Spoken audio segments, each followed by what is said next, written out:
നമസ്കാരം, BMC news live കൊച്ചിയിലേക്ക് സ്വാഗതം. ഈ വാർത്തകൾ നിങ്ങൾക്കായി അവതരിപ്പിക്കുന്നത് Cochin Kalabhavan Angamaly franchise, powered by ഹീലക് Thottakattukara, Josh mall Mukkannur, cleanser, BMC film production and Nazrath Vilas.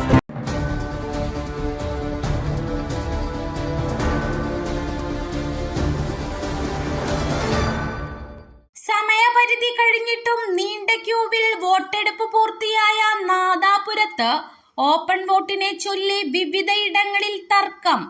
മാനദണ്ഡങ്ങൾ പാലിക്കാതെ ഓപ്പൺ വോട്ട് അനുവദിച്ചെന്ന പരാതിയിൽ പ്രിസൈഡിംഗ് ഓഫീസറെ അറസ്റ്റ് ചെയ്തു.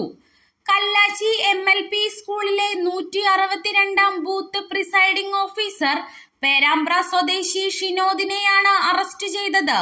ഇദ്ദേഹത്തെ പിന്നീട് ജാമ്യത്തിൽ വിട്ടു.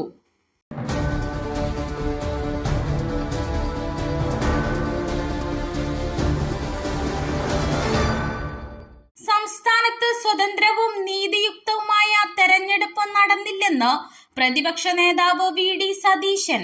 കനത്ത ചൂടിൽ പല ബൂത്തുകളിലും വോട്ടർമാർ മണിക്കൂറുകൾ കാത്തുനിന്ന ശേഷം മടങ്ങിപ്പോയി തിരികെ വന്നവരിൽ പലർക്കും വോട്ട് ചെയ്യാൻ അവസരം ലഭിച്ചില്ലെന്നും 6 മണിക്ക് മുൻപ് പോളിംഗ് സ്റ്റേഷനിൽ എത്തിയിട്ടും വോട്ട് ചെയ്യാനാകാത്ത സാഹചര്യം പലയിടങ്ങളിലും ഉണ്ടായെന്നും പ്രതിപക്ഷ നേതാവ് പറഞ്ഞു.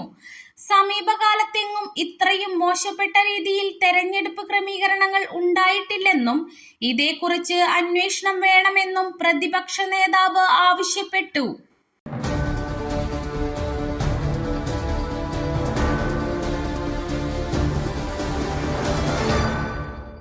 കോൺഗ്രസ് ഭരണത്തിലെ അഴിമതികളെ കുറിച്ചുള്ള വീഡിയോ പങ്കുവെച്ചുകൊണ്ട് കോൺഗ്രസിനെ ഒരിക്കലും മറക്കരുതെന്നും ഒരിക്കലും പൊറുക്കരുതെന്നും മോദിയുടെ പരാമർശം.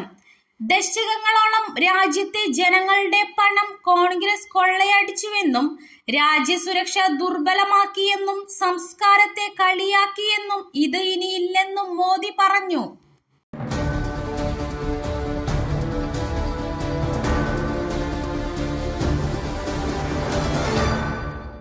മുഖ്യമന്ത്രി പിണറായി വിജയന്റെ പ്രിൻസിപ്പൽ സെക്രട്ടറി KM എബ്രഹാമിന് ലോക്സഭാ തെരഞ്ഞെടുപ്പിൽ വോട്ട് ചെയ്യാനായില്ല. അദ്ദേഹത്തിന്റെ തെരഞ്ഞെടുപ്പ് ID കാർഡിന്റെ അതേ നമ്പറിൽ മറ്റൊരു തിരിച്ചറിയൽ കാർഡ് കൂടി ഉണ്ടെന്ന് കണ്ടെത്തിയതാണ് ഉദ്യോഗസ്ഥർ പറയുന്നത്.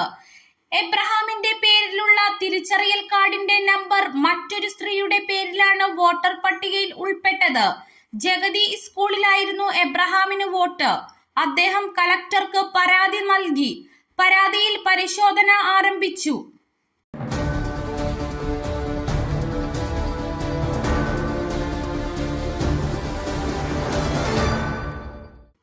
കോഴിക്കോട് വോട്ട് ചെയ്യാൻ പോയ കുടുംബം സഞ്ചരിച്ച കാർ കത്തി നശിച്ചു. കൂടരഞ്ഞി കക്കാടൻ പൊയിലിലെ താഴെ കക്കാട് പാമ്പുങ്കാവ് വെച്ചാണ് കാർ കത്തി നശിച്ചത്. പീടികപ്പാറ സ്വദേശി തേനരുവി ജോണും ഭാര്യയും സഹോദരിയും സഞ്ചരിച്ച കാറാണ് കത്തി നശിച്ചത്. കക്കാടം പൊയിലിലെ 94 ബൂത്തിലേക്ക് വോട്ട് ചെയ്യാൻ പോകും വഴിയായിരുന്നു അപകടം. കാറിന്റെ മുൻഭാഗത്തു നിന്നും പുക ഉയരുന്നത് കണ്ടയുടനെ കാറിലുണ്ടായിരുന്ന ജോണും കുടുംബവും ഇറങ്ങിയതോടെ വൻ അപകടമാണ് ഒഴിവായത്.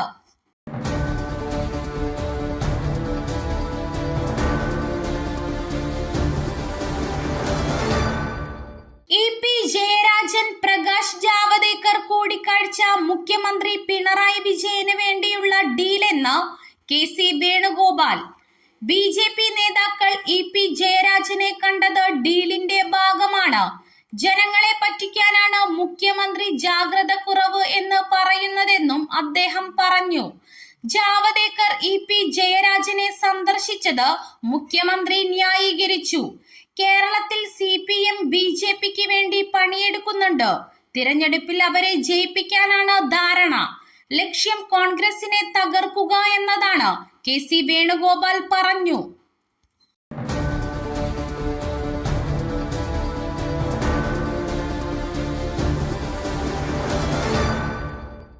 രാജ്യത്തെ ലോക്സഭയിലേക്കുള്ള 2ാം ഘട്ട തെരഞ്ഞെടുപ്പിലും പോളിംഗ് ശതമാനത്തിൽ കുറവ്. ഏറ്റവും പുതിയ കണക്കുകൾ അനുസരിച്ച് വോട്ടെടുപ്പ് നടന്ന 88 മണ്ഡലങ്ങളിൽ 64.7% പോളിംഗ്. 2019 69.4% ലോക്സഭയിലേക്കുള്ള 543 മണ്ഡലങ്ങളിൽ 190 മണ്ഡലങ്ങളിലെ വോട്ടെടുപ്പ് ഇതിനോടകം പൂർത്തിയായി. ലോക്സഭയിലേക്കുള്ള ആദ്യഘട്ട തെരഞ്ഞെടുപ്പിൽ 4% പോളിംഗ് ശതമാനം കുറഞ്ഞത് ചർച്ചയായി തുടരുമ്പോഴാണ് രണ്ടാം ഘട്ടത്തിലും വോട്ടിംഗ് ശതമാനം കുറയുന്നത്.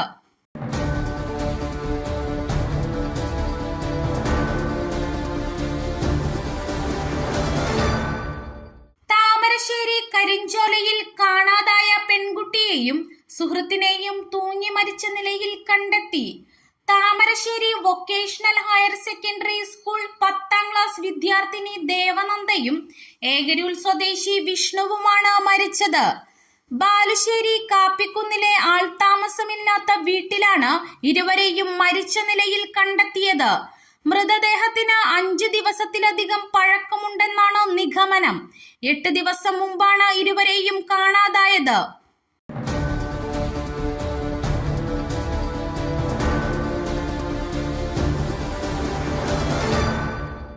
വിവിപാറ്റ് കേസിലെ വിധി ഇന്ത്യ സഖ്യത്തിനുള്ള മറുപടിയെന്ന് പ്രധാനമന്ത്രി നരേന്ദ്രമോദി.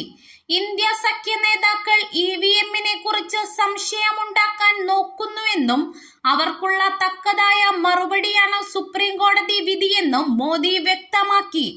വിവിപാറ്റ് പൂർണ്ണമായി എണ്ണണമെന്ന് ആവശ്യപ്പെട്ടുള്ള ഹർജികൾ സുപ്രീം കോടതി തള്ളിയിരുന്നു. ഇലക്ട്രോണിക് വോട്ടിംഗ് മെഷീനുകളിലെ കൃത്രിമത്വം നടന്നതിന് തെളിവുകളില്ലാതെ സംശയത്തിന്റെ പേരിൽ വിവിപാറ്റുകൾ എണ്ണാൻ ഉത്തരവിടാനാകില്ലെന്ന് സുപ്രീം കോടതി വാദത്തിനിടെ പറഞ്ഞു.